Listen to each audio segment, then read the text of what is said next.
mbaron me gjykim të zakonshëm mbaron 2032-shin. Ka mbaruar dhe mandati si zëvendësues. Jo i mandati, më ka mbaruar kanë kaluar në pension. Të po them, pra, kjo historia që neve kemi prodhuar një agent për Europën 2030 me një sistem gjyqësor i cili duhet i parafrohet sepse hape dhe kodin penal aty para pak, gjoja e bën kodin penal neve për t'i parafruar Europës, po s'ka në Europë që ti po parkove dy shkon burr. Mos mu hap dek më dek. Hape, po e për për punë në Europë. Kjo është tema. Janë 1001 gjëra, të cilat është si fiksi puna asaj në Kosovë, në 2015 që bën atë gjykatën speciale në Kosovë, ja çuan edhe Selin Hagjun në Prishtinë, që të kishin dhe jurisdiksioni për te i kufive, që të bërin që atë, edhe sot e vuajnë me 4 njerëz që rrinë burg sot e 10 vjet aty. E kuptova. Ndresa, këtu, pra, në një farë mënyrë, po ecim pak me logjikën e Leonardit, që mazhoranca i ka thirrur mendjes për interesat e veta dhe nuk do lejoj më që ministrat e vet, njerëzve të rëndësishëm të le të them të shkojnë në spatën e spakut. Kjo është kush e tha këtë? Po eci me logjikën e asaj që kjo është ajo që po ndodh me këtë rast, pra. Kjo pengesë, këtë tregon apo jo? Unë mendoj që ky është këndvështrimi personal, më prezantove si përfaqësues Partisë Socialiste, po jo për gjitha përfaqësues e Partisë Socialiste. Jo, patjetër. Okej. E tërhequn atëherë, si avokat atëherë, po. Në këtë rast, jo, mund ta përfaqësoj për disa gjëra, po jo për gjitha. Po jo për këtë, po. Dhe në këtë rast që po them, unë nuk e përfaqësoj, madje kam qëndrim të ndryshëm fare. Po. Dhe unë mendoj që mazhoranca nuk i ka thirrë fare mendjes. Po. Po fare. Unë mendoj që aktualisht ne nuk kemi para një krize kushtetuese sa një krize politike. Pa aftësia e politikë, kur e kam flas për politikën, nuk e kam vetëm për mazhorancën, po sigurisht mazhorancës i bie mazhoranca e peshës. Po. Për të vepruar aty ku thyhen balancat kushtetuese.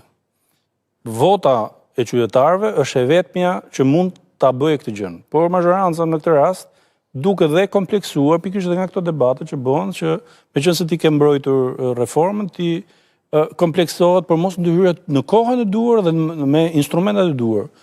Dhe kjo nuk është kundër reformën, përkundrazi kjo e mbron reformën, sepse me hile ose me padije, shpesh futet ky argumenti ja kjo reforma.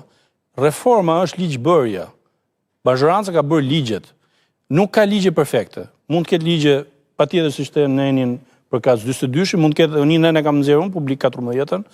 Patjetër që s'ka ligje perfekt, por reforma nga pikpamja e bërjes ka qenë një ndër reformat më strategjike, një reformë më serioze që është bërë shteti shqiptar mbas 90-s. Elementi tjetër, zbatimi i reformës nuk është detyrë mazhorancës as detyrë politikës.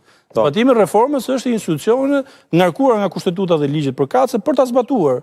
Dhe zbatimi në këtë vështrimin tim tani si profesionist ka ceduar jashtëzakonisht shumë. Dhe institucionet e drejtësisë që janë ato që zbatojnë drejt për drejt dhe institucionet e qeverisjes të drejtësisë kanë ceduar jashtëzakonisht shumë. Asnjëra prej tyre nuk e ka luajtur rolin që kushtetuta i ka ngarkuar. As ILD-ja, as KLP-ja, as KLG-ja, as gjykata e lartë, as gjykata e apelit, as gjykata e shkallës parë. Okej, që të mos na bësh prit se po vim diskutim teorik. Jo. Hajde këtu tek jam në brendësi të argumentit. Pra çështja në fjalë është çështja që ndan PS-n nga qasja deri dje të jurisdiksionit posaçëm, ky sistem. Posaçëm kisha parasysh. Në fakt, pavarësisht edhe apeli tjetër, po posaçëm. Pra, PS-ja me këtë çështje ndahet nga qasja deri tani me një qasje të re që nese nuk e dim? As pak. Pse as pak? Në kundërshtrimin tim as pak. To janë të lidhura me njëri tjetrën. Të bësh një reformë dhe t'i japish hapësirën, t'i japish besimin, t'i japish mundësinë, nuk do të thonë që ti mos reagosh kur shkelet ligji. Nuk do të thotë që ti mos reagosh kur cënohen drejtë dhe liritë themelore të njerëzit. Nuk do të thonë kur cënohen kufit e pushtetit dhe balanca e pushtetit. Nuk do të thonë mos reagosh kur institucionet e caktuara nuk e kryejnë detyrën e tyre. Madje unë këtë po them, mazhoranca nuk ka reaguar mjaftueshëm.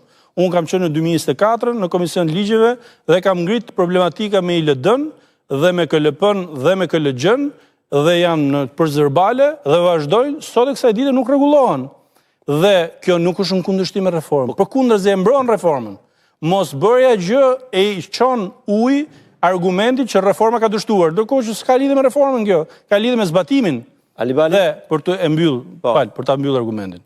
Çështja e rastit konkret është një çështje që unë nuk mendoj se është politike. Kjo është një çështje kushtetuese, e pastër. Dhe unë vlerësoj që kolegët e mi të mazhorancës në komision duhet sillen si konstitucionalist.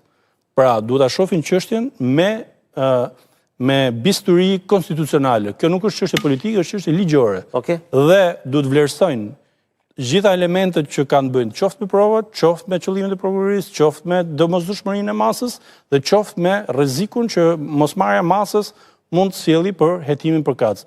Por ky është një rast që mazhoranca, megjithëse ka mazhorancën dhe opozita duket që këtë e ka si kal betejë për të fituar politikisht dhe nuk duket që ka qëllime konstitucionale, por mazhoranca duhet të sillet në mënyrë konstitucionale që të vërë kufit aty ku duhet dhe të thuhet ashtu siç pritet dhe nga gjykata kushtetuese, ti ke këtu kufirin, unë kam aty kufirin. Alibali Isfi